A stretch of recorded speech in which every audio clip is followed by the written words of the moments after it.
Gouverner, c'est protéger, justement, le président. Vous pensez que ce vote de confiance va redonner une dynamique à François Hollande qui s'exprimera longuement demain devant la presse? Je le crois, mais moi, vous savez, je travaille, je vois presque tous les jours le président de la République. Nous nous parlons en tout cas au quotidien. Et le président de la République est pleinement à sa place, conscient des responsabilités qui sont les siennes, avec la volonté, oui, de protéger la France face à la menace terroriste et de protéger les Français face à la crise économique et sociale. Et il tient bien la barre. Et nous poursuivrons notre chemin face à une opposition qui demande soit sa démission, soit la dissolution, et dont le programme est de faire 100 ou 150 milliards de coupes budgétaires. C'est le débat que je réclame. Avec Nicolas Sarkozy? Que je réclame avec l'ensemble de l'opposition. Avec lui, pourquoi pas? Et si lui annonce son retour, bien évidemment, à la fois sur son bilan, sur l'état de la France que nous avons trouvé il y a 2 ans, mais sur le projet. Quand on annonce 150 milliards de coupes budgétaires, ça va concerner qui? Moins de professeurs, moins de policiers, moins de gendarmes, moins de juges, moins de soldats pour nos armées, moins de services publics. Donc c'est un débat qui intéresse les Français. Et comme depuis 5 mois, on n'entend que des débats au sein de la gauche, je pense que le vrai débat, il est sur le modèle de société que nous souhaitons pour les 2 ans qui viennent. Est-ce que finalement vous ne souhaitez pas le retour de Nicolas Sarkozy, qui serait à même de ressouder la gauche autour de vous et du président Hollande? Non, je souhaite un débat de qualité. Je souhaite un débat de haut niveau pour nos compatriotes. C'est ça qu'ils attendent. Et d'une certaine manière, ça permet de mieux clarifier les choix qui sont les nôtres et que j'ai encore présentés hier. Moi, je crois dans le rôle de l'État. Bien sûr, il faut le réformer, il faut le simplifier, il faut qu'il soit plus efficace, il faut mieux d'État, mais pas moins d'État. Il faut des services publics plus forts qui protègent davantage nos concitoyens.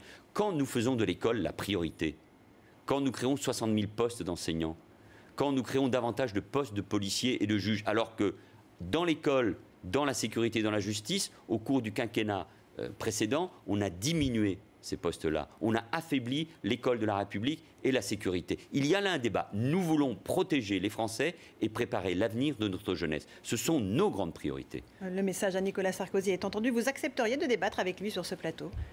Moi, j'accepte toujours de débattre. Je le fais au Parlement, je le fais sur les plateaux, mais je crois que Laurence Ferrari, c'est un peu tôt pour annoncer des débats. En tout cas, c'est pas assez tôt pour lancer l'invitation. Un dernier mot, François Hollande a dit que s'il ne réussissait pas à inverser la tendance au cours des prochains mois, il ne se représenterait pas en 2017. Pensez-vous qu'il se représentera? Mais je crois que ce n'est pas la question. C'est la question de savoir s'il inversera la tendance. Mais ce n'est pas la question.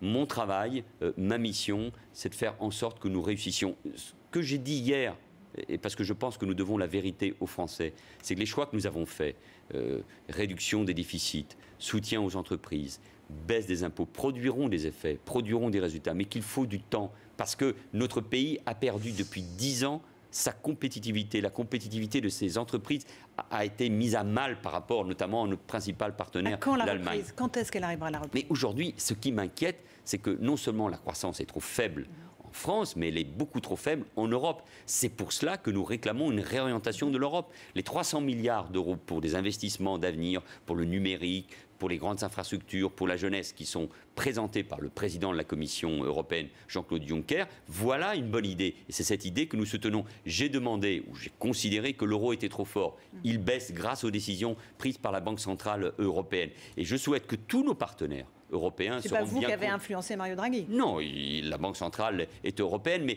ce que dit Mario Draghi, ou plutôt ce qu'il fait en permettant la baisse de l'euro, c'est ce que pense le Fonds monétaire international, des prix Nobel, des économistes. C'est ce que dit la France, c'est ce que dit le président de la République depuis 2 ans. Et l'Europe a comme principale responsabilité face au chômage de masse qui existe sur notre continent, face au chômage des jeunes, mais aussi avec la montée des populismes, a comme principale responsabilité de remettre l'Europe, notre économie, sur la voie de la croissance et de l'emploi. Parce que la zone euro est en train de décrocher par rapport au reste du monde. Notre destin, à nous Français, est lié à celui de l'Europe. Et cela va de pair. Nous prenons nos propres responsabilités, nous faisons les réformes, nous avons nos choix bien sûr, à choisir. C'est ce que nous sommes en train de faire. Mais l'Europe a aussi sa part de responsabilité. Et c'est ce que vous direz à Angela Merkel quand vous la verrez la semaine prochaine? Oui, parce que l'Allemagne est un grand pays, c'est la première économie de l'Union européenne, la France est la deuxième, et pour avancer, pour redonner de l'espoir par rapport au projet européen, il faut que la France et l'Europe marchent ensemble. Il faut que chacun entende ce que réclament les peuples européens, une réorientation de l'Europe pour davantage de croissance et d'emploi. Merci beaucoup, Monsieur le Premier ministre, d'être venu ce soir sur iTélé pour toutes ces explications concernant vos mesures et le vote de confiance que vous avez obtenu hier à l'Assemblée. Tout de suite, le rappel des titres avec Romain Desarbres.